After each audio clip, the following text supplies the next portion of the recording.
Bon allez, pas chasser.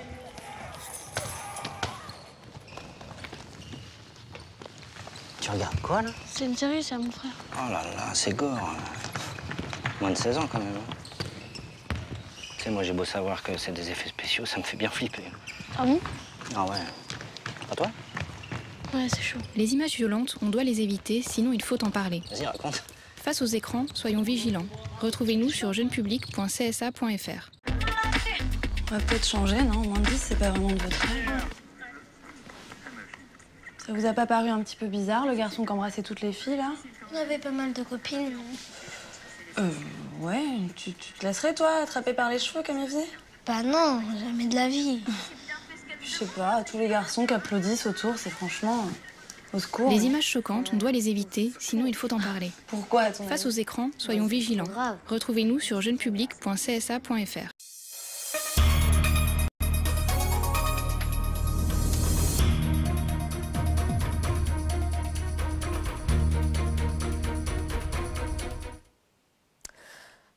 À la une ce soir, mobilisation éclair du personnel de la clinique Sainte-Marie. Après une seule journée de grève, les agents ont obtenu satisfaction. Un protocole d'accord a été signé cet après-midi et le travail reprendra dès demain.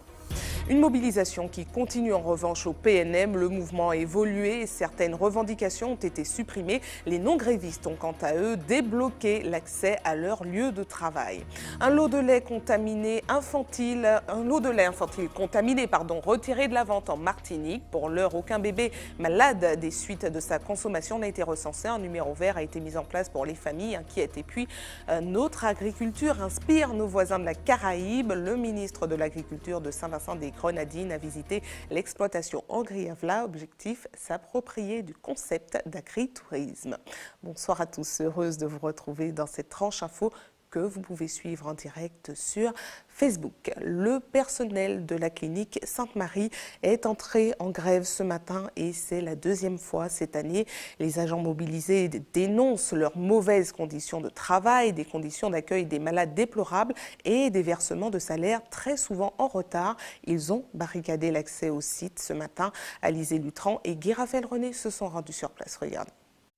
Là, on doit chauffer de l'eau tous les matins avec ça. On a 27 patients. On doit chauffer de l'eau pour les laver dans des cuvettes au XXIe siècle. Et ça c'est la tapette pour attraper le rat qui court dans les services. Des conditions d'hospitalisation moyenâgeuses. Nicole, aide-soignante depuis 20 ans en cardiologie, les déplore également. Manque de matériel adapté, chambre vétuste. Pour elle, la santé des patients et celle des soignants est mise en danger. Nous avons une télémétrie, ça fait au moins des années qu'elle est en panne. C'est un appareil qui sert à poser sur les patients et ça sert à suivre les battements du cœur. Les patients sont obligés de rester dans la chambre enfermés par la chaleur parce que le BVT ne s'ouvre pas. Nous avons un lit au 105 qui ne monte pas. Il faut se baisser pour faire le lit. Vous vous rendez compte? Baisser tous les jours pour faire le lit. Le dos, ça prend un coup. À en croire les salariés, cette situation ne date pas d'hier, mais remonte à 2006, lorsque le groupe Capa Santé reprend la direction de l'établissement. Lors du dernier mouvement de grève des agents, en février dernier, un protocole d'accord avait été signé entre les deux parties, mais les engagements ne seraient pas respectés, notamment au niveau du versement des salaires. Nous avons un protocole qui était du 28 de chaque mois avant 9h, pour que la paye puisse arriver au moins sur les comptes le 30. Nous avons toujours des retards récurrents du salaire. Comme par hasard, on est payé à temps. Parce qu'il y avait un préavis. Alors peut-être qu'il faudrait déposer un préavis tout le temps. Et nous avons l'impression que vraiment cette direction se moque constamment du personnel. Du côté des usagers venus consulter aujourd'hui, l'inquiétude grandit également. Malgré la mise en place d'un service minimum, ils ne savent pas dans quelles conditions ils pourront être soignés. Et pour certains, il y a urgence. Cardiographie, je ne peux pas attendre encore. On ne nous laisse pas entrer, on nous a dit il n'y a pas de médecin, on ne doit pas entrer, il faut attendre demain pour téléphoner pour voir. Ça ne va rien avancer, parce que si c'est bon que le truc est déjà mort, ça va toujours rester pareil. En fin de matinée, les représentants des salariés grévistes ont été reçus par la direction de la clinique. Après de longues heures de négociations, un protocole de fin de conflit a été signé. Du matériel de soins devrait prochainement être acheté et des travaux de rénovation des locaux entrepris. La direction s'est également engagée à verser les salaires en temps et en heure. Ce soir, les barricades ont été levées. Et d'une mobilisation éclair, nous passons à une autre qui s'éternise, celle du PNM. Le mouvement a pris une nouvelle forme ce matin, sans barrage. Ce sont les agents non grévistes qui ont enlevé les palettes qui entravaient l'entrée de leur bâtiment de travail. Reportage de Johan Poulard.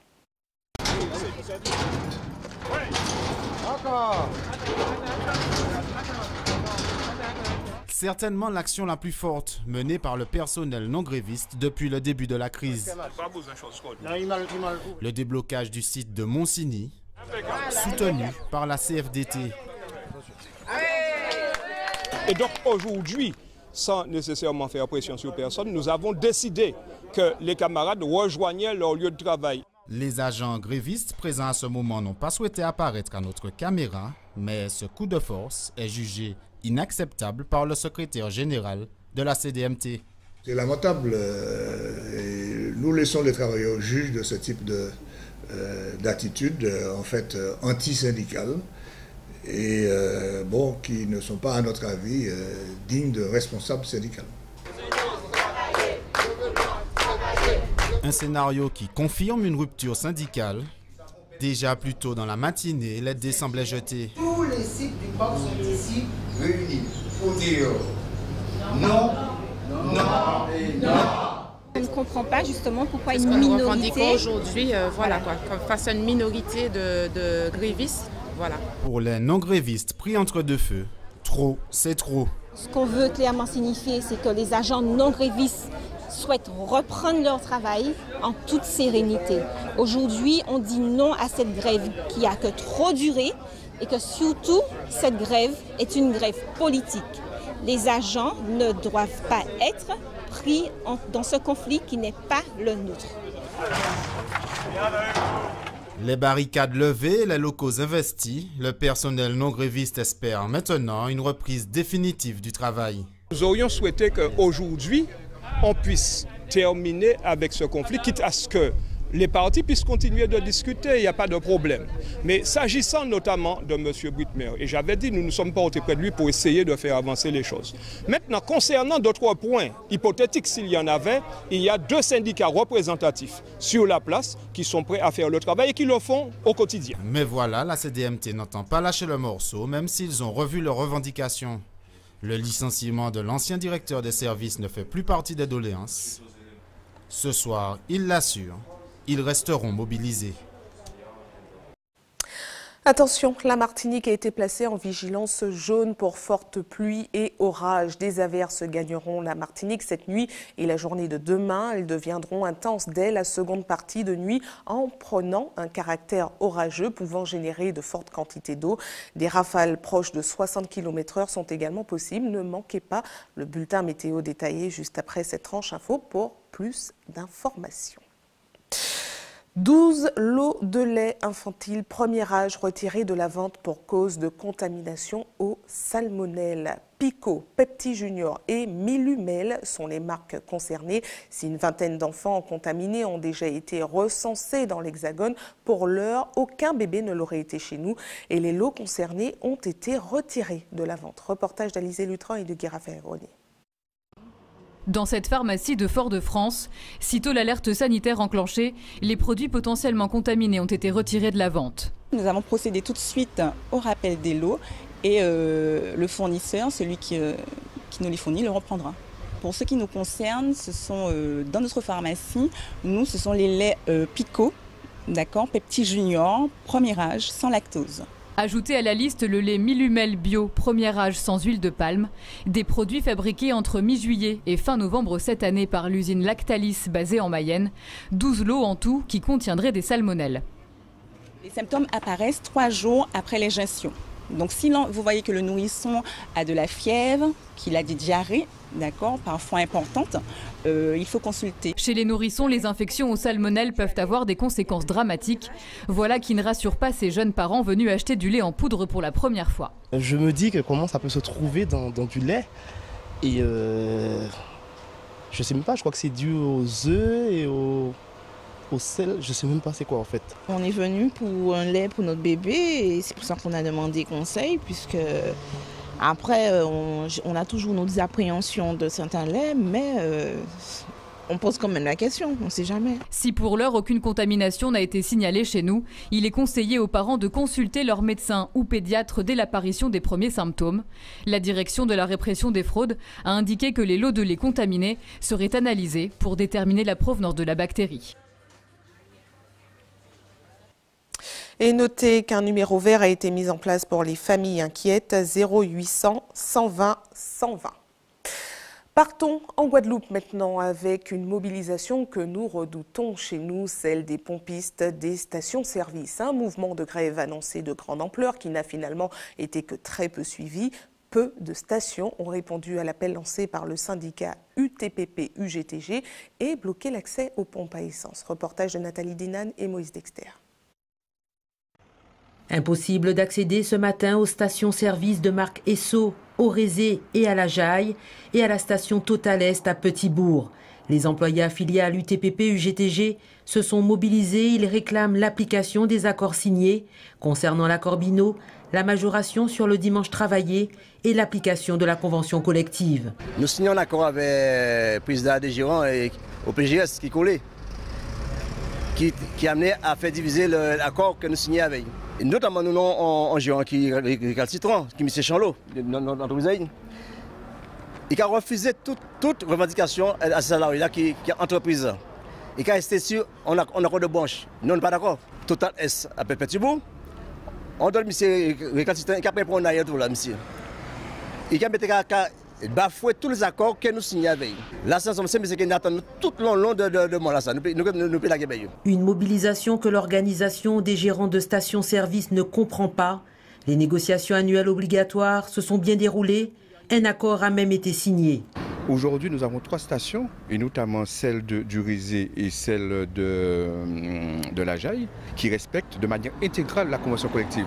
Aujourd'hui, je sais que le gérant octroie une prime d'objectifs, ce qui est très bien. Il octroie aussi des chèques vacances. Il va même au-delà de ce que nous proposons au niveau de la prime de transport. Donc, je ne comprends pas. Et celle de Petit-Bourg, c'est une station qui est en très grande difficulté financière. Le gérant se bat au quotidien pour pouvoir maintenir cette station. Et là aussi, je ne comprends pas la fermeture de cette station, parce que lorsqu'on la ferme, même pendant 2 jours, ça dit qu'on accroît ces difficultés. Du côté de l'organisation des gérants de stations-service, c'est l'incompréhension. Du côté gréviste, ils exigent l'application des accords de branche et d'entreprise. L'agence d'urbanisme et d'aménagement de Martinique fête ses 40 ans. À quoi sert-elle? Quelles ont été ses grandes actions? C'est ce que nous allons voir avec la présidente Michèle Bonner. Bonsoir. Bonsoir Madame Doré, chers téléspectateurs. Merci d'avoir accepté notre invitation. Alors, je vais vous laisser expliquer pour commencer qu'est-ce que la DUAM. Vous allez certainement le faire mieux que moi. Qu'est-ce que la DUAM, concrètement? Eh bien, le sigle le dit bien, l'Agence d'urbanisme et d'aménagement de la Martinique. Mais globalement, nous participons à l'élaboration des politiques publiques en matière d'aménagement de notre territoire. Donc, à nos côtés, il y a bien évidemment la DEAL, donc l'État, les communes, donc les collectivités locales, la CTM et également les établissements publics communautaires d'intercommunalité. Alors, vous fêtez vos 40 ans. Quelles ont été les grandes actions pour qu'on puisse bien se rendre compte que vous avez réalisées? Alors effectivement, durant tous ces 40 ans, la DUAM a œuvré auprès de toutes nos collectivités, notamment dans l'élaboration des plans locaux d'urbanisme, puisqu'il faut savoir qu'il y a des règles d'urbanisme à respecter en termes d'aménagement. Et puis nous avons également évolué, puisque aujourd'hui nous sommes devenus l'agence d'urbanisme, de développement durable, d'aménagement de la Martinique. Donc nous avons introduit la dimension du développement durable que nous ne pouvons plus ignorer aujourd'hui. Et donc concernant notre anniversaire, il y a plusieurs dates pour le mois de décembre. Donc la première date, c'était le 1er décembre, où nous avons fait la découverte de notre nouveau logo. Avons accueilli les anciens également, qui nous ont fait voyager dans l'histoire. Les deuxièmes prochaines dates sont les 7 et 8 décembre, qui s'organisent comme des journées portes ouvertes, donc destinées à des classes. Alors, qu'est-ce que vous allez proposer à ces classes? Alors, effectivement, nous avons prévu des ateliers de découverte sur les métiers d'urbanisme, puisqu'il faut savoir que nous espérons en tout cas que les jeunes continuent à s'intéresser à leur territoire, notamment au niveau de l'aménagement. Et dans notre service, nous avons aujourd'hui des jeunes qui sont issus de masters en géographie, dans les spécialités transport, spécialités environnement, spécialités aussi géomatiques. Et justement, ce sont des métiers qui recrutent, les métiers d'urbanisme? Alors aujourd'hui, oui, parce que nous sommes tenus de nous mettre au goût du jour. Donc aujourd'hui, nous avons aussi des métiers qui tournent vers la numérisation de documents, vers les portails, les géoportails, puisque d'ici 2020, toutes les communes devront mettre à disposition du public leur plan local d'urbanisme pour consultation. Donc effectivement, ce sont des filières c'est une filière qui peut être porteuse et vers laquelle les jeunes peuvent s'intéresser. Alors parmi les autres grands rendez-vous, il y aura également une projection débat le 15 décembre. Exact, qui va durer 2 heures. Effectivement, ça sera un public averti, plutôt ciblé, mais il peut aussi ensuite être diffusé si nous avons de la demande, peut-être en plus court métrage pour que la population elle-même puisse s'intéresser. Et puis tout au long de l'année 2018, nous aurons effectivement d'autres manifestations, comme une journée où nous aurons des photos à mettre en valeur de ce que nous avons fait avant jusqu'à aujourd'hui. Et tout au long de l'année, sans donner trop d'informations, au fil du temps, vous saurez. Très bien, merci à vous d'avoir répondu à nos questions. À et puis, bonne manifestation pour les rendez-vous pour les scolaires et pour le grand public, c'est ça? Exact. Merci à vous d'avoir répondu à nos questions. C'est très gentil de votre part de m'avoir invité. Restez avec nous à suivre dans un instant. Nous irons en Guyane où a été organisé ce week-end un championnat de chant de picolette, un concours qui attire de plus en plus de passionnés, vous le verrez. Et puis ne manquez pas la visite guidée de l'exposition La Palette de Gauguin à découvrir jusqu'à ce vendredi au centre d'interprétation Paul Gauguin au Carbet. Le joint électronique officiellement légalisé, le ministère de la Santé estime que les liquides au cannabidiol utilisés comme carburant de la e-cigarette bénéficient d'une dérogation à la législation. Commercialisée sur Internet depuis 2014 en France, elle séduit de plus en plus. Voyez ce reportage de Gaël Wassim. Un geste quasi quotidien pour des centaines de jeunes. Comme Kevin, ils sont nombreux à fumer du cannabis sous des formes diverses et variées. Même si en France, la consommation, la fabrication et la détention de cannabis sont interdites. J'ai commencé à 14 ans et j'en ai maintenant 24. Tout comme pour la cigarette, désormais ceux qui souhaitent arrêter de consommer du cannabis ont une alternative, car vapoter du cannabidiol est légal. Cette molécule du cannabis dépourvue de propriétés stupéfiantes. On n'a pas encore de THC, on va dire, dans la cigarette électronique. Aujourd'hui, on a le CBD, qui est un cannabinoïde, qui pourrait être un substitut. En tout cas, pour certains, il faudra faire un vrai effort. Parce qu'il faut comprendre que on appelle ça le joint électronique en ce moment. On vulgarise un peu le propos, parce que la réalité, c'est que c'est du CBD. Le CBD a des propriétés relaxantes, mais en aucun cas, c'est un psychoactif. Il ne défonce pas, en fait. C'est-à-dire que ce n'est pas un psychotrope. Donc les gens qui ont envie d'être déchirés avec leur cannabis, ils ne vont pas forcément y trouver leur compte. Arrivée sur le marché français depuis 1 an environ, la fiole de cannabinoïdes est disponible en Guyane depuis quelques mois. Mais vous n'en entendrez pas parler car les détaillants ont interdiction de faire la publicité autour de ce produit. De plus, la teneur en THC ne doit pas dépasser 0,2%. C'est à ces conditions que le produit est mis en circulation. Mais pour les habitués, est-ce qu'un cannabis sans THC, ça donne envie ? Oui, je pense qu'on ne recherche pas la défense quand on fume, on recherche un état, on est plus posé, apaisé, serein, enfin on cherche à se détendre, donc peu importe la substance, si l'effet... Alors si éventuellement, effectivement, je voudrais arrêter, je pense que oui, tant que les effets sont les mêmes, donc après à tester dans la pratique. Mais pour l'instant, dans la pratique, la France est l'État européen le plus sévère dans sa législation contre le cannabis. Alors, à quand la légalisation ? On est très loin de la légalisation du cannabis parce que voilà, là aujourd'hui, le CBD, il faut le savoir, ça a bénéficié d'un espèce de flou législatif pendant presque 1 an ou 2, depuis pas mal d'années. Maintenant, on entend parler du CBD, il était vendu, je sais, en Suisse, en Belgique, un peu partout. Et aujourd'hui, on a juste, récemment, là en fait, c'est officiel, on va en quelque sorte rendu le CBD légal. Mais au final, c'est pas vraiment une surprise que le CBD ne contenait pas de THC dès le départ. Donc aujourd'hui, il est légal. tout simplement parce qu'il ne contenait pas de THC. Maintenant, le THC en lui-même, il reste illégal, c'est le cannabis, et en France, on reste un des pays avec... au niveau de la législation, on est quand même super dur en France, il faut le savoir, on est loin de l'Espagne ou du Portugal. Aujourd'hui, le débat reste ouvert pour ne plus sanctionner son usage, mais en l'état actuel du droit français, la consommation du cannabis reste prohibée, et le fait d'en cultiver également. Parlons maintenant d'une discipline qui a de plus en plus de succès en Guyane et qui a réuni de nombreux passionnés ce week-end. Un concours de chant de picolette sous forme de championnat. Les petits oiseaux ont donné de la voix et Jonathan Lariot était sur place. Regardez.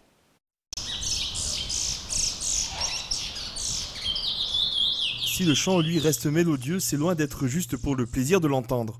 Chaque chant est un point marqué en faveur du propriétaire de l'oiseau. Pour cette dernière journée de championnat de Guyane de picolette, les participants sont remontés à bloc. Mais pour ces compétiteurs, les picolettes, c'est avant tout une histoire de passion. C'est un petit quotidien, c'est comme les gens qui marchent avec leurs chiens, avec leurs chats et tout, c'est pareil quoi. On a une faiblesse pour les oiseaux, c'est tout. C'est le quotidien du dimanche. Parce que depuis tout jeune, tous les gens qui sont là, on a des oiseaux depuis tout jeune quoi. Parce que ça fait déjà 20 ans qu'on a créé l'association, donc qui fait qu'on a de l'amour pour les oiseaux. Il faut que ça chante, mais aussi il faut qu'on domine l'autre adversaire. Il faudra qu'on chante plus, comme vous avez vu sur le créneau, en train de pointer. Il y a ceux qui montent 40, il y a ceux qui montent 35. Le plus de chants a gagné.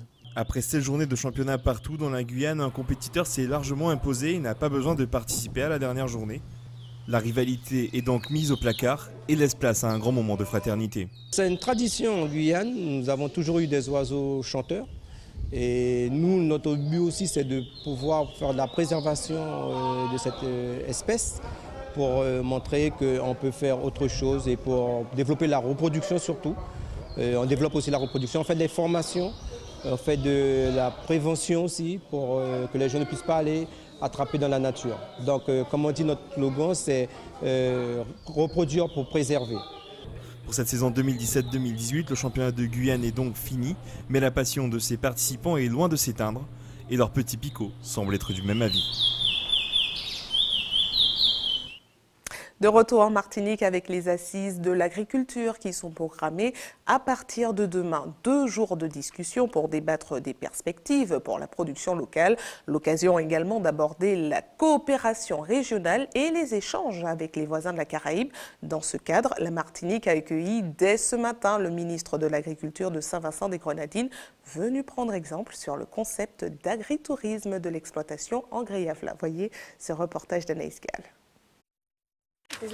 C'est comme une orange. Tu manges la peau? La peau aussi?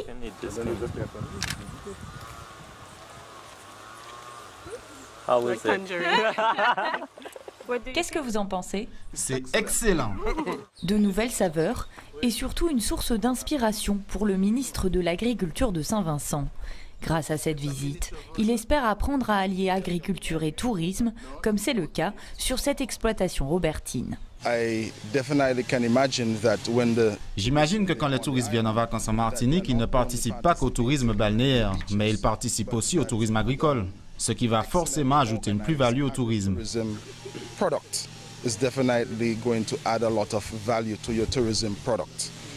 L'agriculteur m'a invité et j'ai pu découvrir que l'exploitation accueille actuellement des scolaires. Il y a même parfois des mariages ici. À Saint-Vincent et les Grenadines, nous sommes en train d'essayer de développer l'agrotourisme à travers des techniques ancestrales. L'agrotourisme, un concept auquel Émile Rosalie adhère depuis de nombreuses années. En plus de cultiver des fruits et des légumes, il propose des visites aux scolaires et aux particuliers.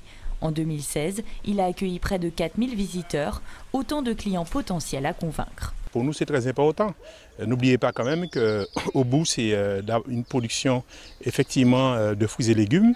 Et on connaît déjà les problèmes de santé, donc ça nous permet, en faisant visiter les gens, leur expliquer aussi les bienfaits des plantes et des fruits et légumes et de pouvoir effectivement les encourager à consommer le produit local.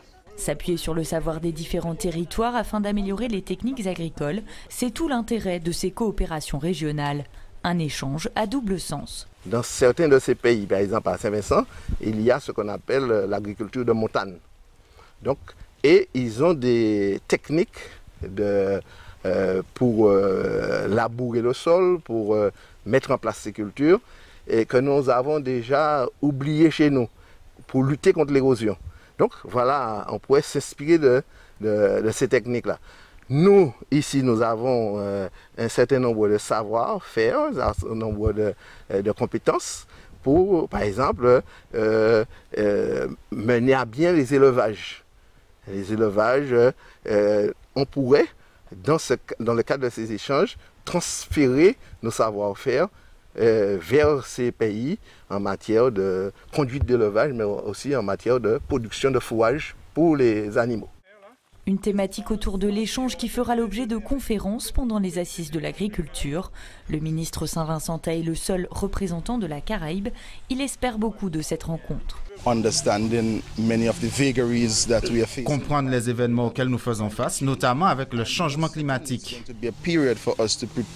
Et plus certainement, ça va être pour nous l'occasion de nous préparer et d'avancer.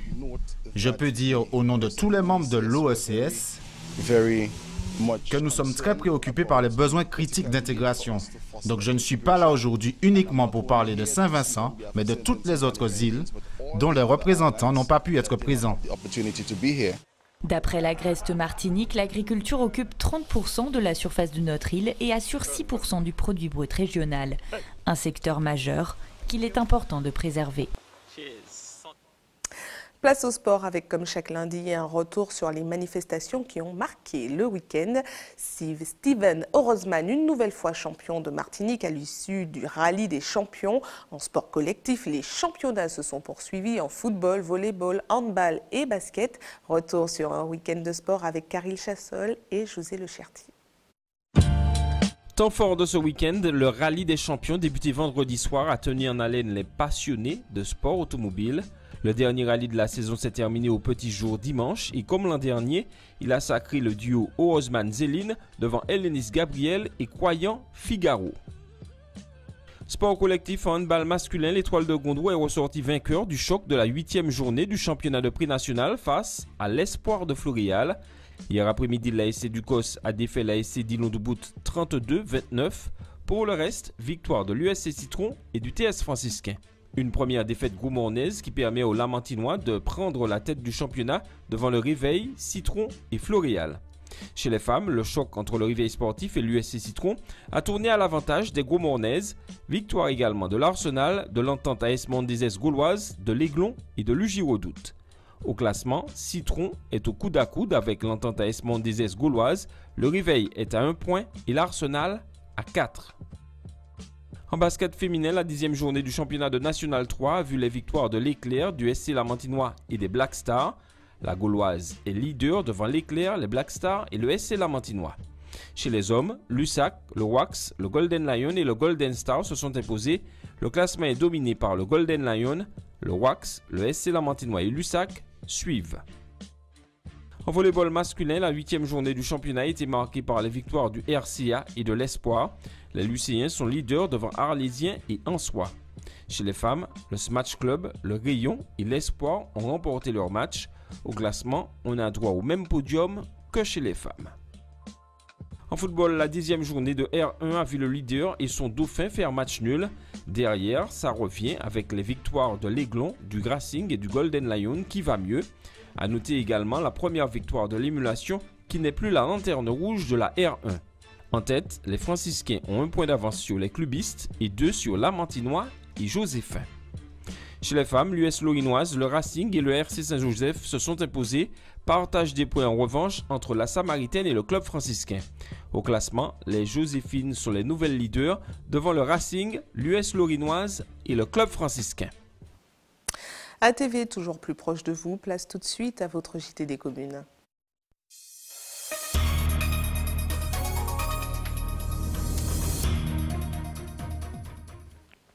Un JT des communes qui commence au Carbet avec l'exposition La palette de Gauguin à découvrir jusqu'à ce vendredi. Une dizaine d'artistes donnent leur vision du travail du peintre Paul Gauguin à travers leur propre art. C'est à découvrir au centre d'interprétation Paul Gauguin. Hubert Bornil et Michelet François vous proposent une visite guidée. Regardez. Je suis en train de regarder un autoportrait de l'artiste Paul Gauguin, décédé en 1903, quelqu'un qui a été très controversé jusqu'à présent.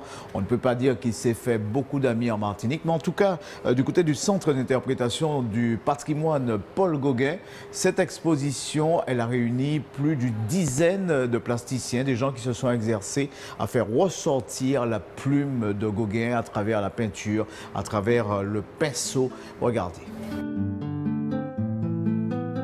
C'est le PAB, un collectif de peintres qui a eu l'idée de donner une sorte de renaissance à Paul Gauguin, convaincu que l'aspect révolutionnaire de son travail et sa fibre artistique inspirent de jeunes peintres. C'est un travail sur la couleur, en prenant des extraits de tableaux de Gauguin, en desséquant les couleurs et en créant une œuvre originale avec plusieurs médiums. Ça peut être de l'aquarelle, ça peut être de l'acrylique, ça peut être du collage.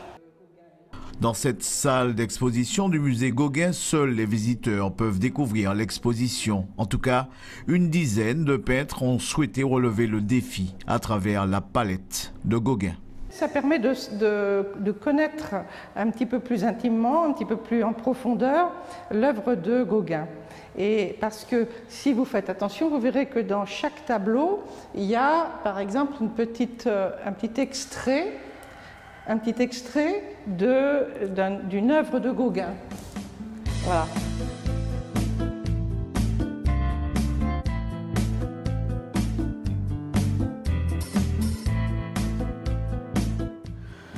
Le centre d'interprétation du patrimoine Gauguin se trouve face à la plage de l'Anse-Turin, au Carbet. Ici, vous avez une reproduction de la case dans laquelle Gauguin aurait vécu quelques 18 mois en Martinique. L'expo, elle, reste visible dans le mois de décembre. Information pratique avant de refermer cette édition à l'attention de ceux qui souhaitent faire un don de sang demain. Un camion de l'EFS sera stationné de 8h à 13h sur le parking du lycée polyvalent de Lamep. Et puis, comme chaque jour ouvré, une équipe sera également à votre disposition de 9h à 16h à la maison du don au CHU Pierre Zobda-Kitman au quartier Laménard à Fort-de-France. Enfin, carnet rose. Avant de refermer cette édition, toute la rédaction d'ATV se joint à moi pour présenter nos sincères félicitations à Marie Tricot qui a mis au monde son petit ange ce week-end nommé Gabriel. La maman et le bébé se portent bien. Nous présentons également nos sincères félicitations à toutes les mamans et futures mamans de l'année 2017. Et c'est la fin de ce journal local et régional. La tranche info continue. On se retrouve dans une poignée de secondes avec Régine Germani en Tchèque. A tout de suite.